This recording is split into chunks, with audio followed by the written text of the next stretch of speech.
Tem apostila? 4 pessoas. Eu não sei direito. Espero fazer o que eu direito.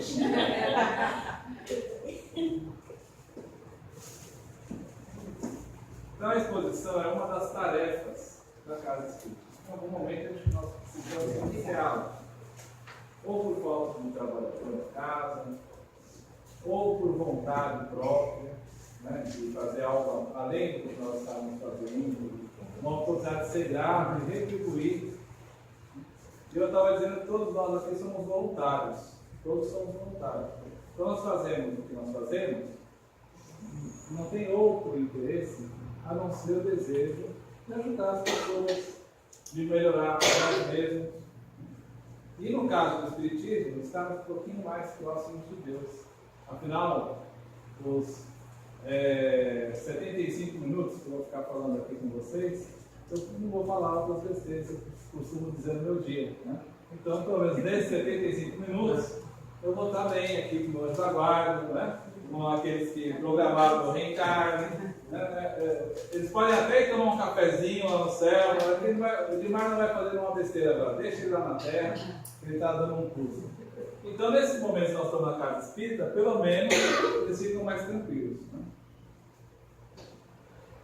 E o que é preciso para ser um expositor espírita? Ou palestrante? Eu faço uma pergunta, eu quero uma resposta. Só que às vezes, conhecer um pouquinho o assunto. Só que às vezes não dá tempo de ouvir a resposta de vocês. Então nós vamos direto para aquilo que eu já considero os requisitos para ser um bom palestrante ou um expositor espírita. Né? Ser um bom estudante. Todos aqui têm o hábito salutar de estudar? Vontade sincera de fazer o bem. Temos? Fé. E haja fé, tem muita fé. Para fazer uma exposição, primeira vez, então, e a casa cheia, né? Não é fácil. Tem fé? Tem fé. Você tem, Júlio? Tem. No Marcos Rocha? Bastante. Esforço e perseverança. Tem alguém acomodado aí? Não, você é acomodado? Olha, tão acomodada que nem está crachada. Ela não fez inscrição, ela veio hoje, né? Não. Bom, sair de casa no sábado, um sol desse, agradável. E nós estamos aqui, o núcleo é excelente, mas entre quatro paredes, sempre a luz do sol, né? O céu, sem sentir o ar fresco, significa que nós não somos acomodados. Se nós fôssemos acomodados, nós podemos estar bem acomodados agora assistindo a aula, né? Mas se nós fôssemos acomodados, nós não saímos daqui. Estaremos acomodados em algum canto, né? Esperando que as coisas caiam do céu, conforme faziam com Moisés, né?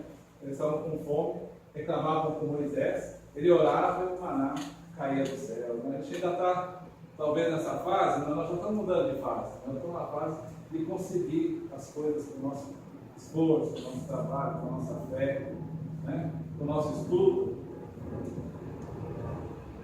Você sabe quem foi um dos maiores oradores da história da humanidade?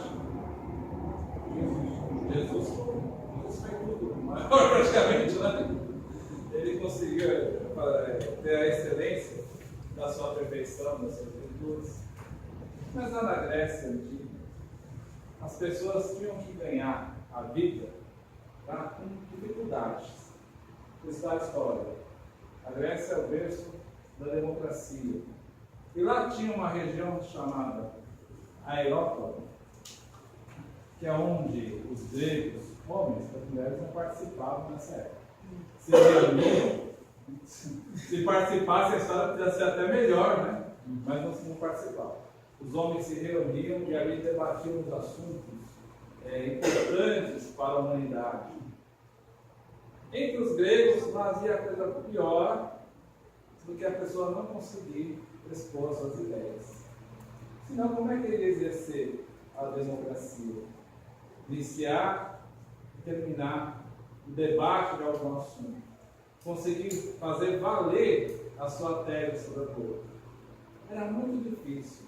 E para um pai, naquela época, não havia nada mais decepcionante do que seu filho conseguir assumir uma tribuna lá na Europa e falar para os seus conterrâneos, né? Mas havia um que, infelizmente, ele tinha um probleminha que ele era gago. Né? Isso seria pouco, viu, doutor?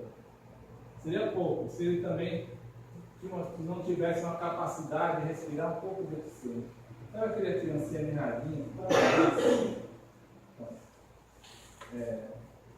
Ele mancava de uma perna, já tá bom, já, né? E ele tinha que ir até o aeróporto e debater com seus conterrâneos da cidade dele. Não, pior era ter chegado, né? Como é que ia falar? Não tinha língua presa. Ai, Estou falando a verdade. É verdade. Né? Gente, essa pessoa foi o maior orador da história da humanidade. O nome dele é Demóstenes. Foi um proeminente orador e político grego de Atenas. Sua oratória constitui uma importante expressão da capacidade intelectual da Atenas antiga. Né? A gente vê o personagem, né, da história e achamos que ele nasceu assim. Olha que maravilha, ele nasceu desse jeitinho. Não nasceu. Ele realmente tinha dificuldade para respirar.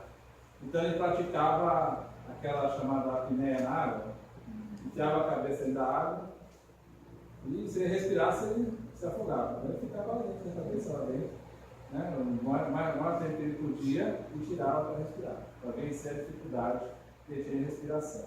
Para vencer o problema da língua presa, né, ele usava pedras.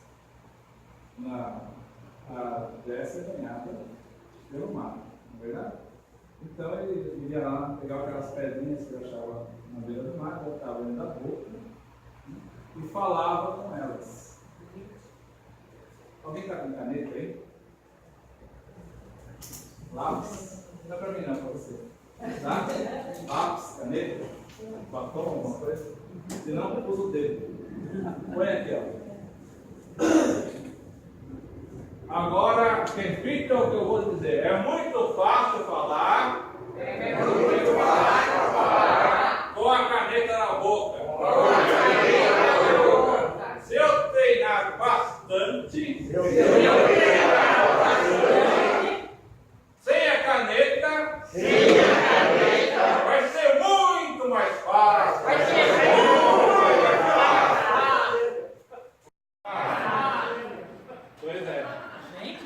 Imagina agora encher a sua boca de pedrinhas e continuar falando. E a gagueira, muitos gagos deixam de gaguejar quando vão fazer um discurso, quando vão cantar. Eu tenho um amigo que é advogado, ele tem que representar seus clientes no julgamento e fala muito bem, mas ele era gago. Digo era, porque hoje nem com a gente mais ele gagueja. Vamos continuar. E vocês sabem de quem é essa frase? Leia para mim, alguém. Estudante sou, nada mais.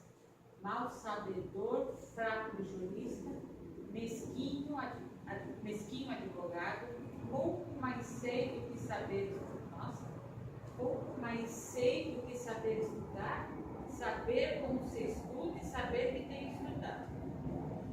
Nossa. Deu nota. É nota. Deu nota? Dá pra você. Você sabe? Nada mais. Não sei. Nada mais. Estou para a história brasileira, sou Rui Barbosa. Também tem uma das maiores evidências, né, nacionais, admiradas no mundo todo, especialmente no Brasil. E ele, aquela frase era o lema da vida dele. Ele se considerava fraco jurista,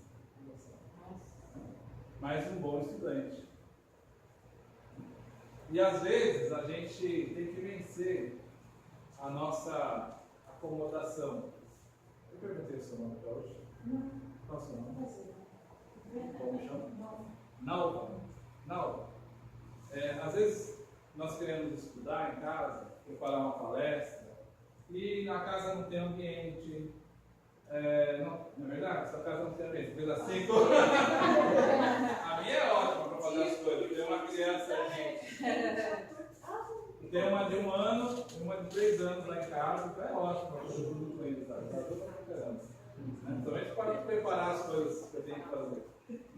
Para dar curso, para aula do centro, meu trabalho, que eu tenho que trabalhar em casa, trabalhar no apartamento em casa. Então a gente precisa ter esforço. E uma das formas é vencer, às vezes, o sono. Não prestar atenção em algo que está passando na televisão, ter mais concentração. E o Rui Barbosa, assim como outros estudantes, eles se empenhavam naquilo que tinham que fazer. Conta a lenda lá que quando ele tinha sono, queria estudar, continuar estudando, ele colocava os pés numa bacia com água fria. Conta a lenda que era justamente para ele não dormir. Experimenta fazer isso, né? Um pouco da agasalho, põe o pé na bacia de água fria, deixa, à noite deixa ele lá um pouquinho. Porque ele tem que vencer algumas das nossas dificuldades, né? Superá-las. Se a gente achasse que nós viéssemos prontos, não precisava aprender nada, já era um Jesus, né? Foi uma hora orador, uma hora psicólogo, uma hora médico, a pessoa está morta, 3 dias. Traz a vida, nós sabemos que não estava morta, né? Mas quem médico hoje faz um negócio desse? Não faz 3 dias, não. Ou 5 minutos, o médico vai conseguir resolver. Então nós temos que superar essas limitações que nós temos. As pessoas não se fazem, não nascem prontas, né? Elas se esforçam. E é isso que a gente tem que fazer aqui. Então todos nós que estamos aqui, estamos em condição de fazer uma palestra na casa espírita, é uma coisa simples. Mas há algo que nos impede de fazer. A mesma coisa que nos impede de fazer a prece. Então vamos começar fazendo a prece, a oração, naquele momento em que alguém fala, quem gostaria de fazer a prece hoje?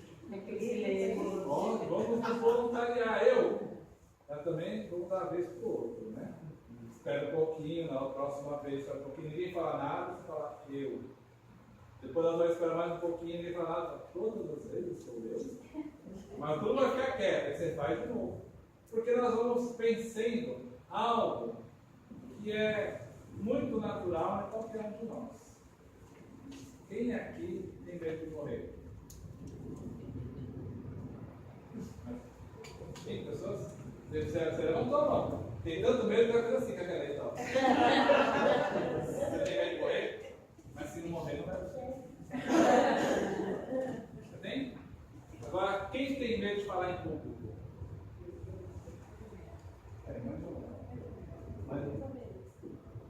Peraí, eu vou repetir de novo. Quem tem medo de morrer, levanta a mão. Agora, quem tem medo de falar em público? Na minha pesquisa aqui, empatou. Né? Nós temos tanto medo de falar em público, quanto medo de morrer. Então, vocês imaginam que eu estou passando aqui na frente. Se eu conhecesse vocês, se eu conhecesse o Valdir há mais tempo, eu viria nele um amigo, mas eu conheci ele agora, faz 20 minutos. Sei lá o que ele está pensando de mim, da minha família, do meu cabelo. Essa camisa aqui parece que estava menor hoje. Estou sentindo ela me apertando. Eu pensei, vou apertar onde que me inchou.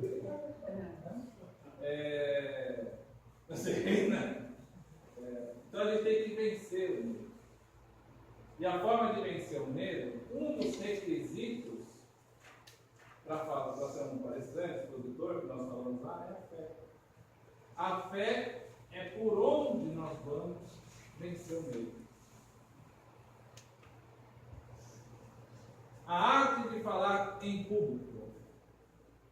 A arte de falar em público. Ou a arte de falar ao público. É diferente. Falar em público e falar ao público. Falar em público traz notoriedade. Olha, palestrante da Casa Espírita. O presidente da USP. Isso não é nada. Ninguém queria assumir a luz. Aí me colocaram.